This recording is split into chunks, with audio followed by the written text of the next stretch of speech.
నీకు చేత కాదు, ఒక్క రోడ్డు తేలే, ఒక్క డెవలప్మెంట్ పని చేయలే. ఏమైనా మాట్లాడితే దొంగోట్లు అండి.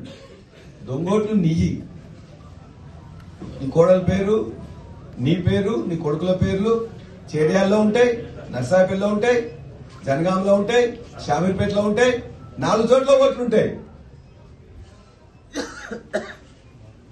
మాట్లాడితే 2 ఏళ్ల తర్వాత కూడా ఆయన మాట్లాడితే అదే 18,500 ఓట్లు.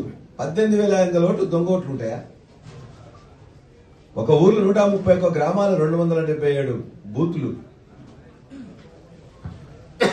ఒక ఊర్లో ఒక ఓటు వేరే వాళ్ళది ఉంటే ఇమ్మీడియట్ గా ఈ ఊర్లో మీరు ఎట్లా వచ్చిందని చెప్పేసి అడుగుతారు. అంతేనా కిరణ్?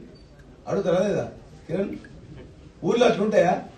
మీరు ఎప్పుడు అడగపోతే ఎట్లుంటాయి సార్ అని చెప్పేసి వాడు ఒకటే మాట్లాడు, ఏముండదు. మాట్లాడితే మన దొంగోట్ల ఎమ్మెల్యే బరాబర్గా 17,500 మెజార్టీతో గెలిచిన. నువ్వు కనీసం సర్పంచ్ గెలవలేకపోయినావు. ఇప్పుడు మళ్ళీ అయితే 2వ సారి ఇప్పుడు కూడా సర్పంచ్ గెలవలేకపోయినావు, వార్డు సభ్యులు గెలవలేకపోయినావు. నీ ఊర్లో, నీ అత్తగారి ఊర్లో, నీ మండలంలో. ఊరు గెలువు, మండలం గెలువు, నియోజకవర్గం గెలువు. నేను ఇక్కడ గెలిచిన అక్కడ గెలిచిన మాకు గెలిచిన వాళ్ళకు కణవాలు కప్పే ప్రయత్నం చేస్తావా? బిడ్డ జాగ్రత్త.